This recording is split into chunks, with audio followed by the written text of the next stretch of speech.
What's going on, everybody? Welcome back to Unhinged Talk. As usual, I'm your host, Patrick Hennessy, joined tonight by Paris Givazina Fontos and Jalen Robinson. How are we doing tonight, guys? Good, man. How about you? I'm reporting live from a new location, fellas. Where are you reporting from, Jalen? I'm here in Miami, Florida, back at school, in the COVID invested school. You Derek sound Jeter. thrilled. Did Derek Jeter come and visit you? Not yet. I'm still waiting for him to come over for dinner.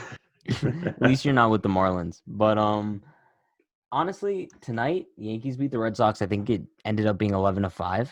Awesome win. Paxton didn't look too bad. He had his moments. He was shaky, but it wasn't our usual Paxton 2020 atrocious start. But the man of the evening tonight had to be Clint Frazier. I mean, I think we all know this, that I've been the biggest Clint guy from the beginning. But when they called him up, even I couldn't have expected him to just bust out on the scene like this. I think he sees an opportunity right now, and he's just running with it. That's all it is. I think that when he came up, he said, like, this is the best version of me that I've seen in my entire career. And I think he meant it. Like, we're seeing a way better version of Clint than we've ever seen in a Yankee uniform. We see him really giving an extra gear on defense. He made a diving play today, which is like Nice not play. just like a random diving play. Like, that was a really solid play. Yeah. He's been tracking balls a lot better in the outfield. Then Brett Gardner had to call him off before on one of those flyouts at the wall. What was that? Like, seriously, what was that? Brett Gardner, like, know your role, my guy. But yeah, no, Clint's at bats, like even just like the, even when he makes an out, you can tell that he's on every pitch. He's not overmatched at all. And at times, like even when he came up last year, he did really well. But there were some times where he looked a little overmatched and like he could use some more at bats in AAA. But right now, that guy's locked in, and I don't know if it's because he has a chip on his shoulder or whatever it might be, but it's really fun to see.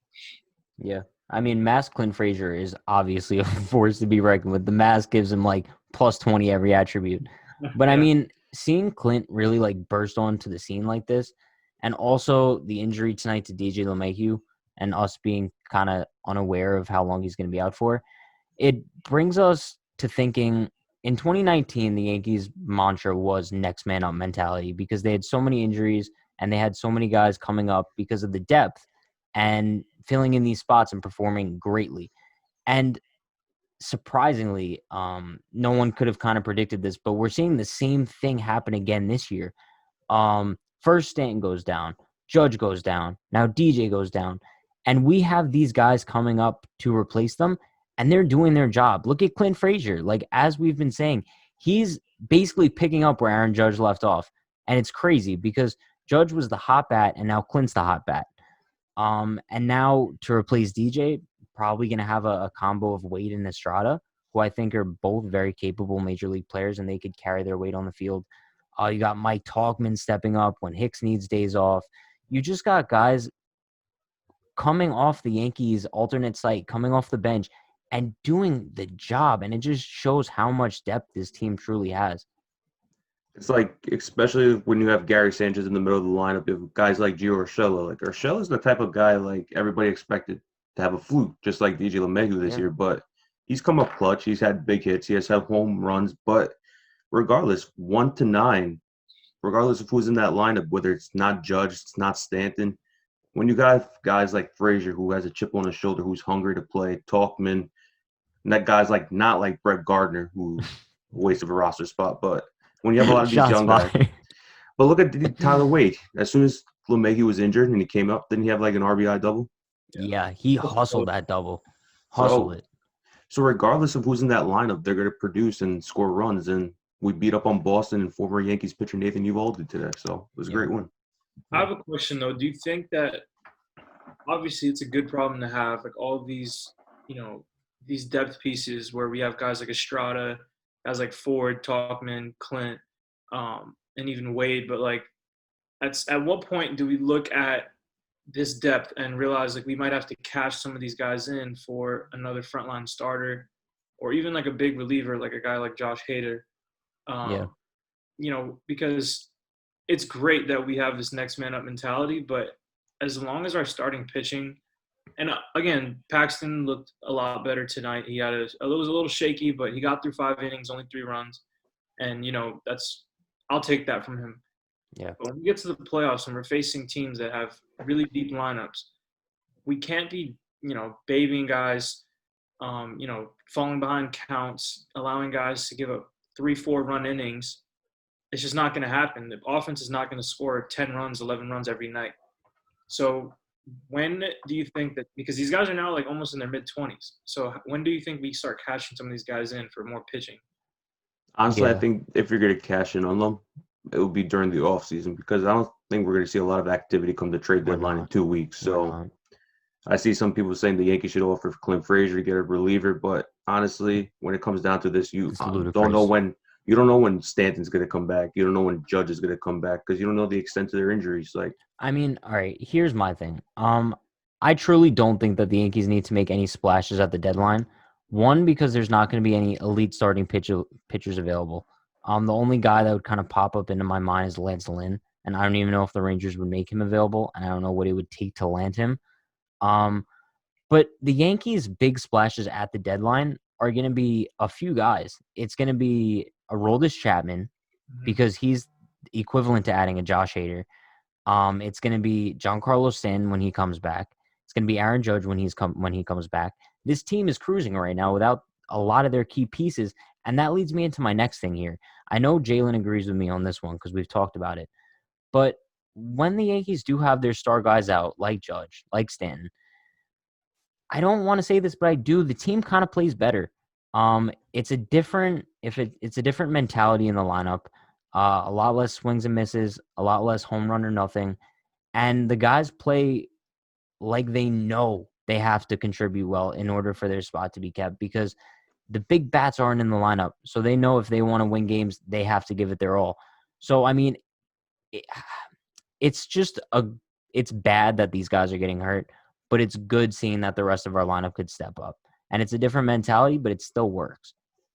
I I agree on that topic with you because, like I mentioned on our last podcast when we talked about it, without Judge, without Stanton, the Yankees still won 103 games with the majority of the same Yeah, I guys in mean, that it's lineup. crazy. So when you have your leadoff is DJ LeMahieu, and he's playing small ball, he's contributing hits left and right. He's batting over 400. If that's your leader, then everybody's gonna follow him right behind him. They're gonna play small ball, regardless Yep. if it's the long ball. As long as you're scoring RBIs and you're supporting your pitching staff and not putting too much pressure on anybody and work together, you're gonna win games. So I agree with that. They are playing better together without their key stars. Yeah, Yep. I think that it's a tricky thing because obviously you want those all-stars that people pay money to see Judge, they want to see Stanton, the big floppers. But I think baseball is one of those games where like you can win games without all-stars all the time. You know what I Look mean? at the Like Orioles.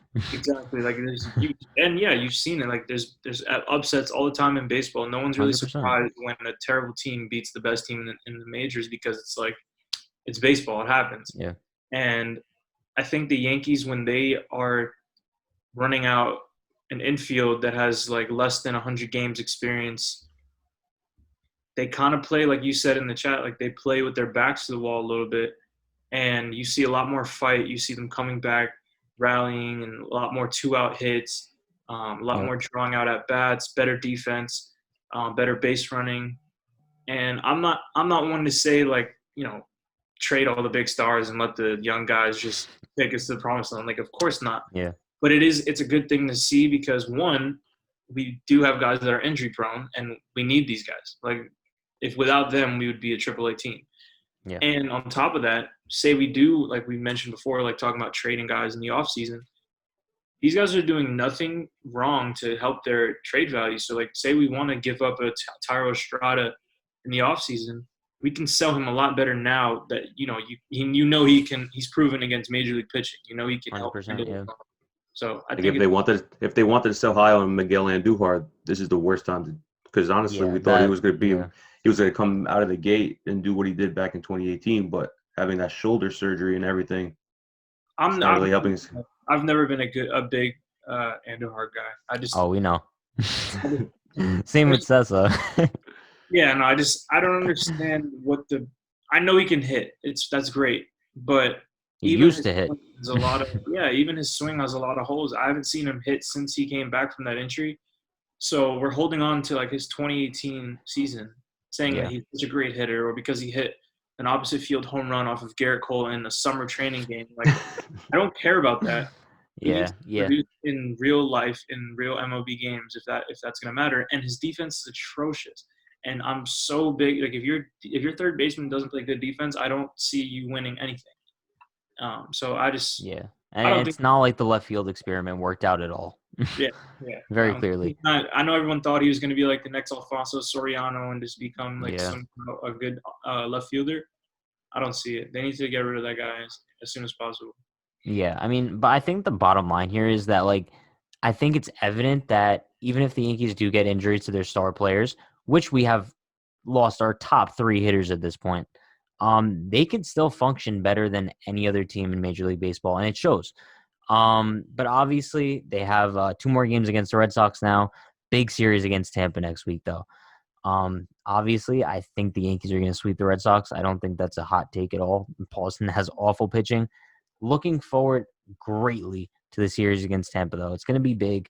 You know, Yankees-Tampa Bay Rays rivalry is probably the biggest rivalry they'll have this season because the Red Sox are non-competitive. No other AL East team is really that competitive. So at this point, we just have to wait and see what happens with that. But unless you guys have anything else to chime in. It's the Mets series right after Tampa? Yeah. The Yankees play the Mets the next 2 weekends. All right. So next weekend is away, and then the following weekend's at home. So that's fun. I'm glad that this Tampa series is at home, especially because we're probably not going to have DJ and we're not going to have Judge. I'm glad that they're going to play the Rays at home. Tropicana Field is a house of horrors and nothing to do with it. But this could be a big series in, setting the pace a little bit in the AL East, because although it's a short season and pretty much everyone's going to make the playoffs, you want to make sure you still win your division. Put yourself in the best possible spot to advance in the playoffs. So yeah, for sure. And you know what? Let me just end the podcast off with me mentioning the Yankees' magic number to win the AL East is now 39. And on that note, we will see you guys next time. Have a good one.